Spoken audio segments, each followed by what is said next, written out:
मर्यादा पुरुषोत्तम प्रभु श्री राम की पावन धरा से आप सबका अभिनंदन करने के लिए यहाँ पर आया हूँ।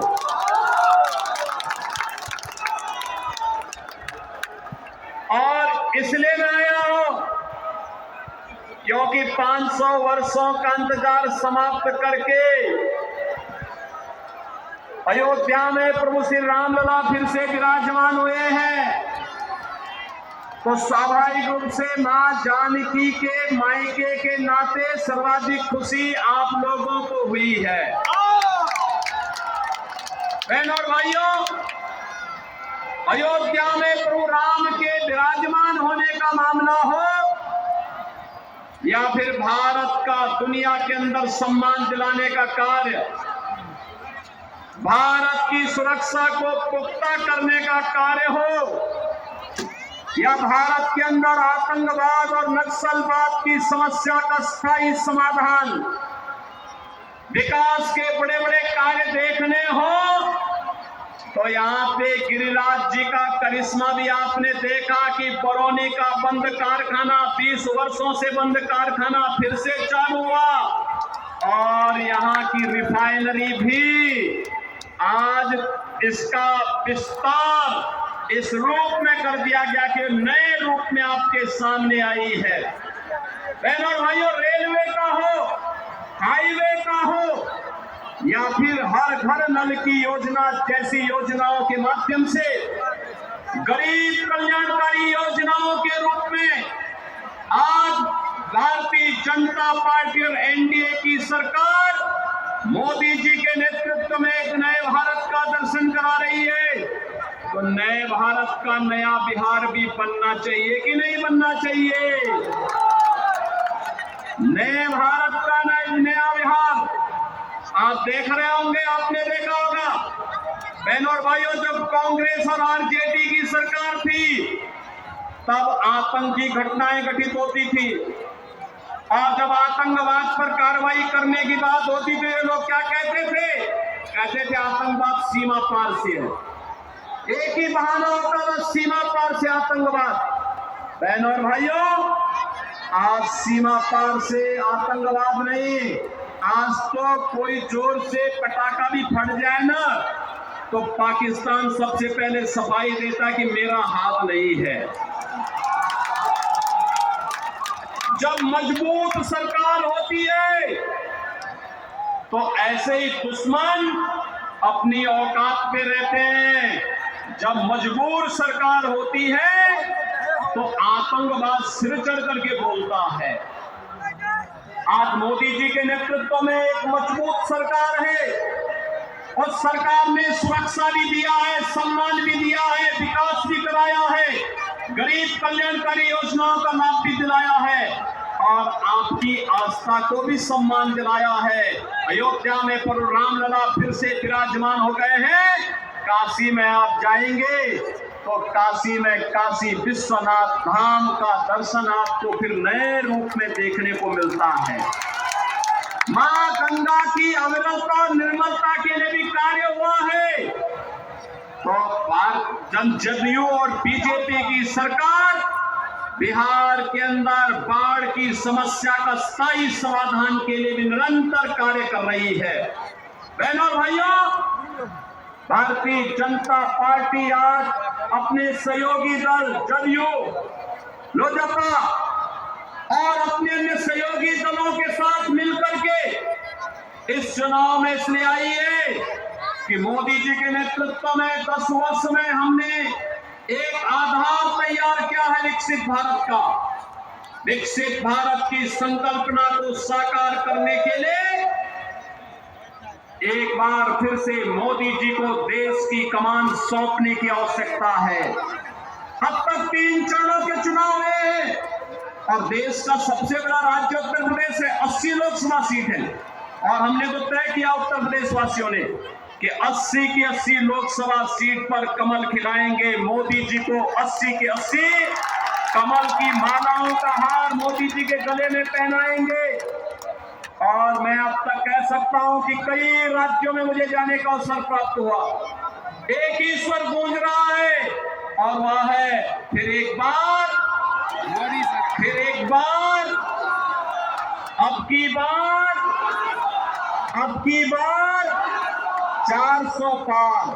तो 400 पार के साथ साथ लोग एक और बात कहते हैं कि 400 पार इसलिए क्योंकि जो राम को लाए हैं,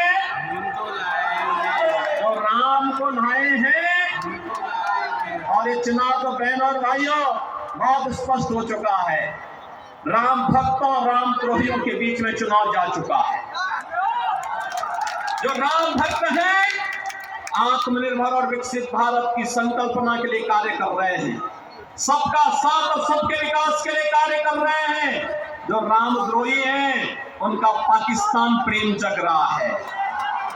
आप देख रहे होंगे उनका पाकिस्तान प्रेम जग रहा है। राम भक्तों पर गोली चलाते हैं और बहनों और भाइयों किसी माफिया के मरने पर मातम मनाते हैं। ये लोग राम भक्तों पर गोली चलाने वाले लोग रामद्रोही क्या सत्ता में जाएंगे क्या इनको जाने का अधिकार होना चाहिए क्या? बहनों और भाइयों, बिहार में लालू जी के नेतृत्व में कांग्रेस और लालू जी के राज में बिहार में अराजकता चरम पर पहुंची थी। नक्सलवाद और आतंकवाद सिर चढ़ करके बोल रहा था, गुंडागर्दी चरम पर थी। और लालू जी आज भी जब भारत डिजिटल युग में प्रवेश कर चुका है तब भी लालटेन युग में आपको ले जाना चाहते हैं क्या? लालटेन युग में जाना चाहते हैं क्या? लालटेन युग में जाएगा बिहार क्या? अब तो डिजिटल युग में जाना है और हम उस डिजिटल युग में प्रवेश कर चुके हैं। इसलिए नए भारत का नया बिहार बनाना है और आत्मनिर्भर और विकसित भारत की संकल्पना को साकार करना है। और इसी के लिए आज मैं आपके पास बेगूसराय की इस पावन धरा पर आया हूं। महान साहित्यकार रामधारी सिंह दिनकर की पावन धरा है। मां गंगा का आशीर्वाद भी है और साहित्य की देवी, ज्ञान के अधिष्ठात्री देवी मां सरस्वती जिनके स्वर में गूंजती थी, ऐसे महान कवि की इस पावन धरा को कोटि कोटि नमन भी कर लो और आपका आह्वान भी कर लो।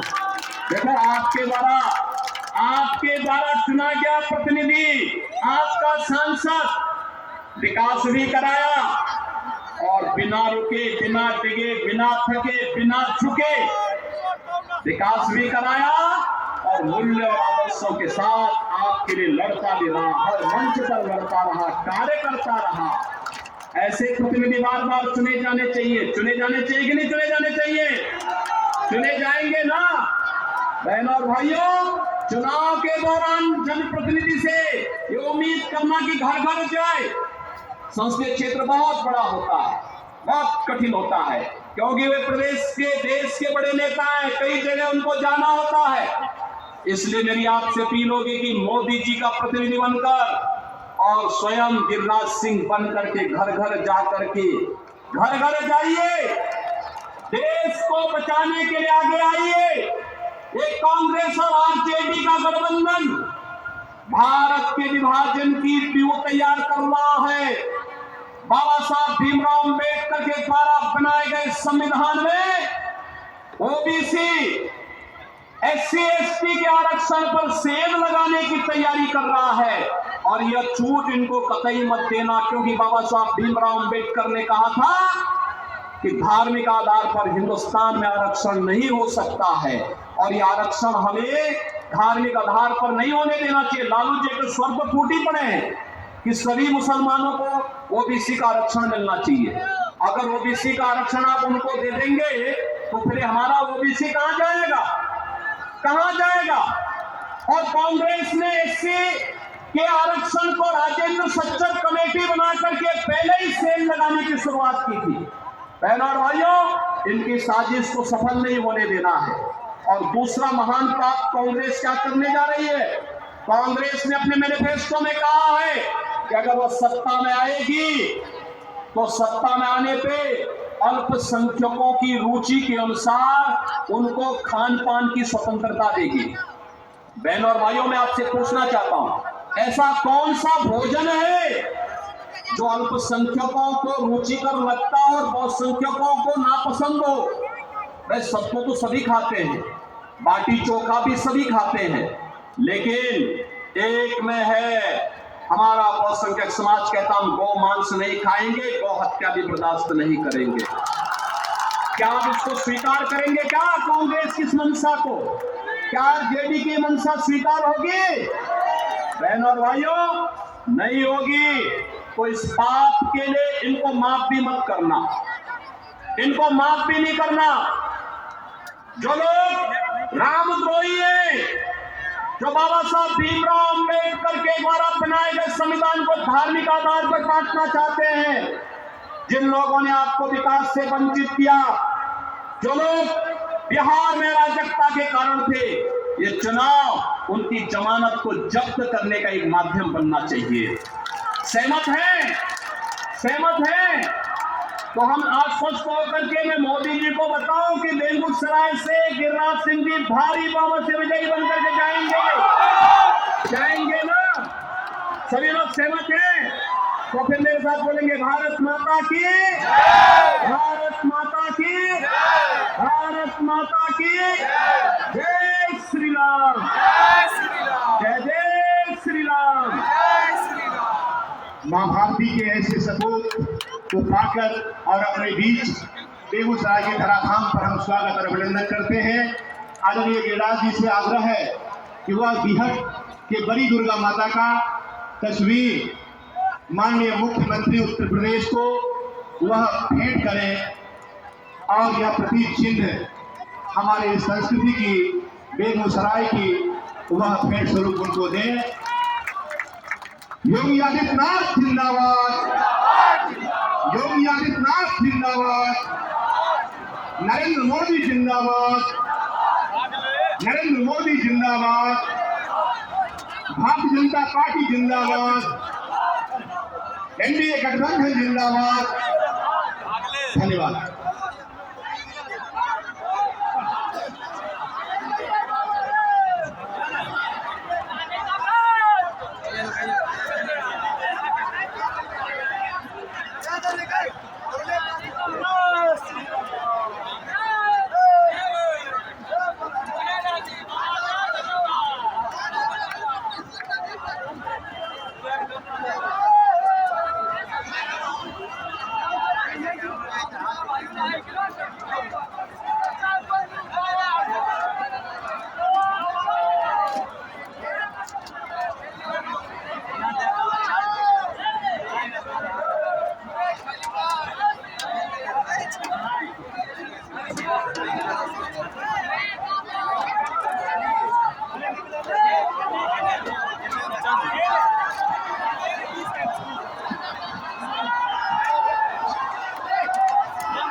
चलो सीधा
आजकल पाँच हाथ जलसा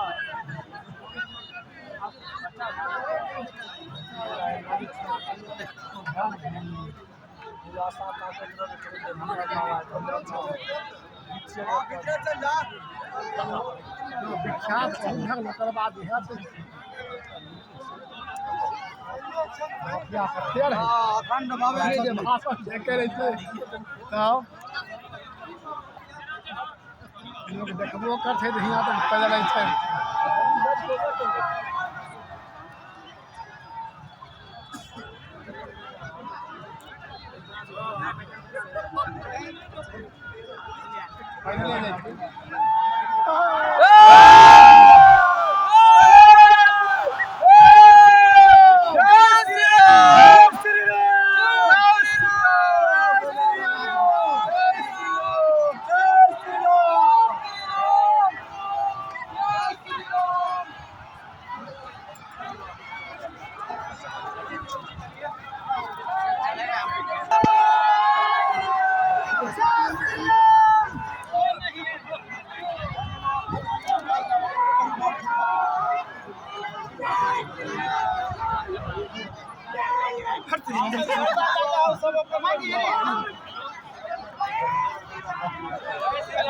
लाइट जल गई